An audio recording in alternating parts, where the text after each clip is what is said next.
moi c'est Léa, ton animatrice, et je suis ravie de t'accompagner dans ce voyage à travers la langue française. Parfois, des invités surprises viendront enrichir nos échanges avec leurs idées et leur expérience. Je continuerai à parler à un rythme un peu plus lent pour que tu puisses suivre tranquillement et profiter pleinement de chaque épisode. Tu peux retrouver toutes les transcriptions gratuites sur jeparlefrançais.com. Et si tu veux aller plus loin, je propose une leçon d'essai gratuite de 30 minutes en tête-à-tête, idéale pour pratiquer, poser tes questions et peut-être commencer une belle amitié francophone ensemble. Et si tu as envie de soutenir ce podcast ou de m'offrir un verre de vin, oui, j'en ai parfois bien besoin après une longue journée, tu peux cliquer sur le lien en description pour faire un petit don. Merci du fond du cœur. Allez, installe-toi confortablement, attrape ta boisson préférée et c'est parti pour un nouvel épisode riche en découvertes. Ok, donc aujourd'hui, je voudrais vous plonger dans l'univers mystérieux de Halloween.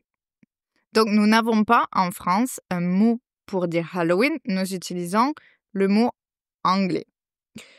Donc on va explorer aujourd'hui comment cette fête est célébrée dans différents pays en Europe principalement et comment elle a évolué en France au fil des années. Alors Halloween tire ses origines d'une ancienne fête celtique qui s'appelait Samhain et qui était célébrée en Irlande et en Écosse. Donc on fêtait cette fête pour marquer la fin des récoltes. Les récoltes, c'est dans l'agriculture, quand on a fini de ramasser toutes les choses que l'on produit dans la terre. Mais c'était aussi pour marquer l'arrivée de l'hiver. Une période où, selon les légendes, les esprits pouvaient revenir dans le monde des vivants. Et les Celtes, donc les personnes qui habitaient en Irlande et en Écosse, allumaient beaucoup de feux pour éloigner les mauvais esprits et ils portaient des costumes pour se protéger. Ensuite, Halloween est arrivé en Amérique avec les immigrants irlandais et elle s'est transformée après les époques pour devenir ce qu'on connaît aujourd'hui, donc une fête avec beaucoup de déguisements, principalement de choses qui sont assez effrayantes comme les sorcières, les fantômes ou encore les vampires et où l'on mange beaucoup de sucreries, principalement des bonbons et où les enfants aiment sortir pour toquer aux portes et dire cette fameuse phrase en français « bonbon ou farce ». Donc, comment c'est Halloween en France ? Donc, personnellement, quand j'étais petite, je ne me souviens pas qu'on fêtait vraiment Halloween. Oui, on se déguisait, il y avait beaucoup de décorations de Halloween dans les magasins, dans les villes. Et avec ma sœur, nous allions un peu dans le quartier chercher des bonbons, mais c'était très simple et tout le monde ne donnait pas des bonbons. Par contre, quand nous allions chez ma grand-mère, Mamia, c'est le nom de ma grand-mère, alors là, c'était autre chose parce que ma grand-mère adorait nous déguiser. Elle était très créative et donc elle nous confectionnait, c'est-à-dire qu'elle nous faisait sur mesure des costumes. Donc je me souviens qu'une année, nous avions déguisé ma sœur en Jack Sparrow et ma grand-mère lui avait fait un déguisement incroyable, tout fait maison avec seulement des vêtements de récupération, c'est-à-dire des vêtements qu'elle avait déjà, nous n'avions rien acheté. Elle lui avait fait les dreadlocks comme Jack Sparrow et le maquillage comme Jack Sparrow. Ouais, ma sœur a adoré ce costume et je crois que j'étais déguisée en vampire ou en sorcière, je ne sais plus. Et donc, c'était un moment super cool parce que toute la journée de Halloween, donc toute la journée du 31 octobre, on l'a passée à manger des bonbons et à préparer le déguisement. Et l'après-midi, nous allions dans un labyrinthe. Donc, à côté de chez ma grand-mère, dans le sud de la France, il y a un labyrinthe qui s'appelle le labyrinthe aux fleurs. Donc, toute l'année, c'est un labyrinthe où il y a beaucoup, beaucoup de fleurs et de plantes, surtout de plantes exotiques. Et c'est un endroit, c'est une attraction pour les enfants pour apprendre la végétation, le nom des fleurs, le nom des plantes, comment s'occuper des plantes, etc. Et le jour d'Halloween, ils transforment tout le labyrinthe en labyrinthe un peu hanté, où il y a des personnes qui se baladent dans le labyrinthe déguisées et qui font très très très peur. Et il y a, je me souviens, dans le labyrinthe, un homme qui m'a toujours marqué. C'est l'homme à la tronçonneuse. La tronçonneuse, c'est un outil qu'on utilise qui a une chaîne à l'intérieur et c'est pour couper les arbres. Alors, je ne sais pas si tu comprends de quel outil je parle, mais c'est cet outil qu'on utilise qui est électrique pour couper les arbres. Ça s'appelle une tronçonneuse. Et donc, un homme était déguisé en homme très effrayant avec un masque et il portait une tronçonneuse et il courait après les enfants pour leur faire peur comme s'il allait nous couper en morceaux et nous manger. Et je me souviens que c'était une chose qui m'a marquée, qui est restée dans ma tête parce qu'il faisait très très très peur. Donc, pour nous, c'était ça Halloween. C'était seulement nous déguiser avec ma grand-mère, manger quelques bonbons et aller au labyrinthe aux fleurs qui était devenu un labyrinthe hanté. Mais nous n'allions pas vraiment toquer aux portes. En tout cas, je ne me souviens pas vraiment que nous allions toquer aux portes pour chercher les bonbons. Donc, en France, c'est pas une fête très très traditionnelle, Halloween. Je pense personnellement que c'est juste une chose de marketing. Donc, par exemple, c'est très prisé pour les discothèques ou les fêtes comme ça pour adultes. Comme ça, ils ont un thème plus attractif qui attire plus de clients. Donc, la soirée d'Halloween, beaucoup de discothèques ont le thème Halloween et tout le monde vient déguisé en sorcière, etc. Mais c'est pas quelque chose de très traditionnel avec les enfants où nous allons toquer aux portes comme aux États-Unis. C'est un peu plus différent. Les enfants fêtent un peu Halloween à l'école, peut-être, surtout les petits, ils se déguisent, mais au collège, au lycée, tout ça, Halloween, ça n'existe pas vraiment. Donc, on va dire qu'en France, Halloween, ça a commencé à être de plus en plus répandu dans les années 90 grâce à l'influence américaine. Mais avant ça, ça n'existait pas et ce n'est toujours pas quelque chose de aussi grand comme aux États-Unis. Par contre, il y a d'autres pays en Europe où Halloween est lié à des traditions et des superstitions uniques. Par exemple, en Irlande, donc l'Irlande d'où vient Halloween, célèbre encore cette fête du Samhain dans des festivals avec des feux et des déguisements. En Espagne, il y a le Día de los Muertos, ou le jour des morts, qui est fêté au début novembre. Et cette tradition est plus d'origine mexicaine. Et elle rend hommage aux gens qui sont morts, aux défunts.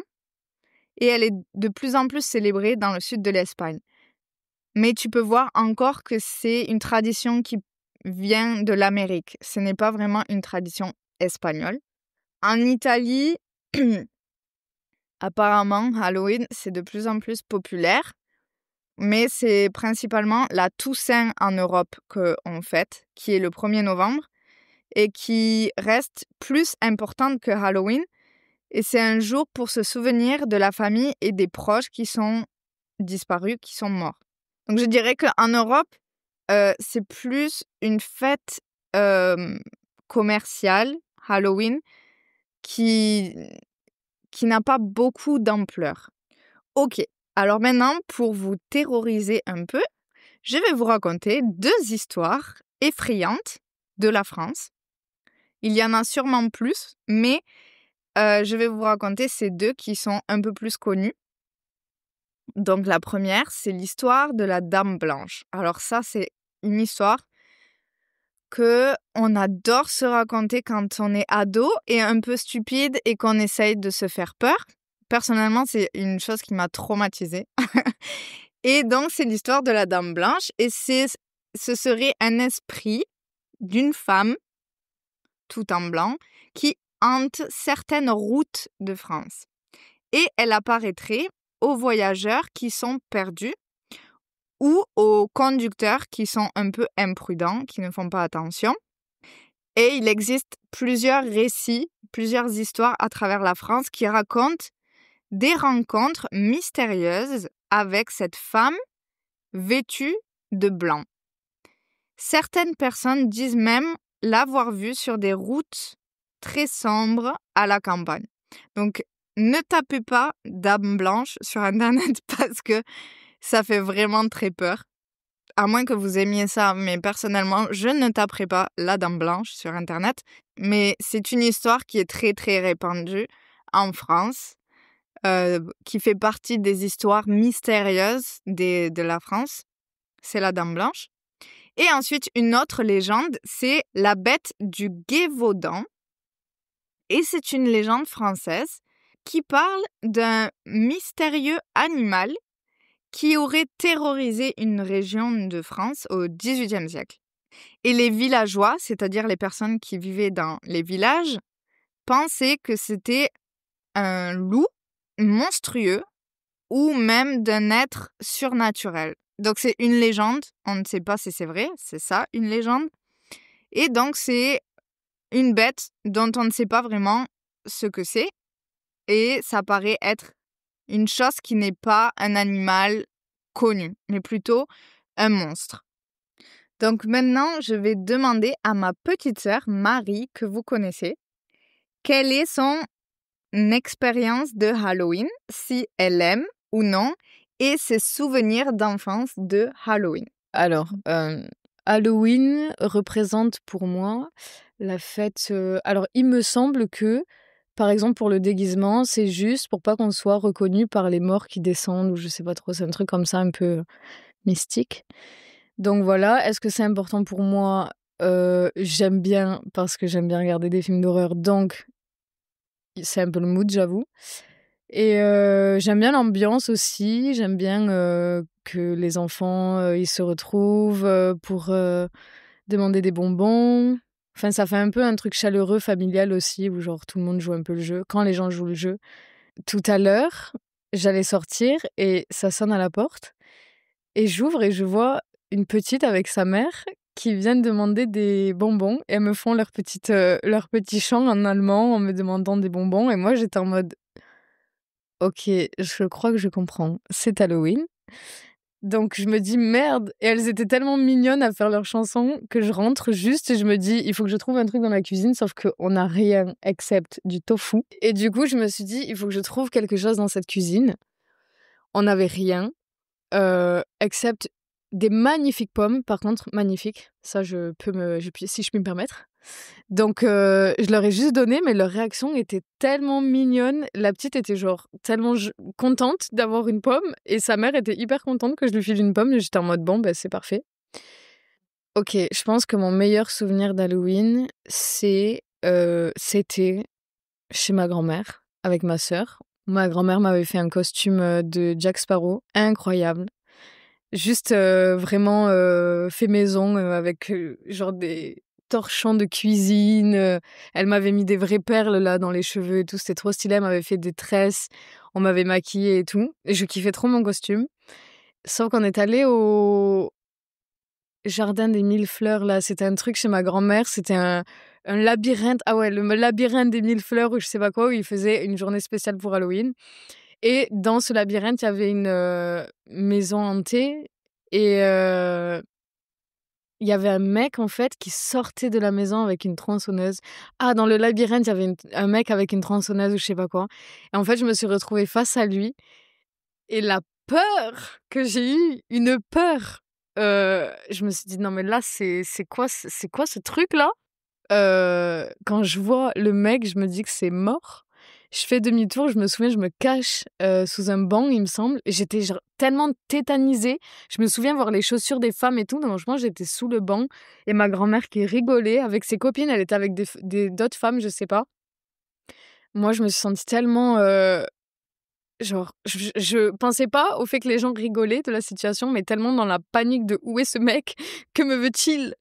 Et ouais, j'ai eu hyper peur. Donc, c'était un bon souvenir parce que c'était trop cool et tout. On avait demandé des bonbons. Mais par contre, et en plus, maintenant, avec le recul et le fait que j'aime bien Halloween, je me dis que c'est cool parce que je me suis bien chiée dessus. Chier dessus est égal à se faire caca dessus. C'est une. Faut pas le dire, en fait. Voilà. C'est une expression. It's a French expression. Donc voilà. Mais ouais, c'était. Ouais, donc j'aime bien Halloween quand même, j'avoue. Alors, par exemple, ce soir. Là, je pense qu'on est quand même dans le thème d'Halloween. C'est que je fais une petite soupe au butternut, donc à la courge, pumpkins. Et je pense que je vais regarder un film d'horreur. J'aimerais bien regarder un film d'horreur avec ma sœur, mais peut-être un truc genre, par exemple, un tips pour les gens qui aiment avoir un petit peu des frissons, mais pas genre se chier dessus à un niveau incroyable. Quand on veut regarder des films d'horreur avec des gens qui aiment pas forcément ou qui ont très vite peur, comme ma sœur par exemple, je conseille fortement des films d'horreur un peu plus old school, un peu plus genre anciens. Old school ou old school? Old school. Ne vous méprenez pas. Non. Putain, vraiment. J'ai entendu old school. Mais je pense que j'ai dit ça. Je pense que c'est ce que j'ai dit.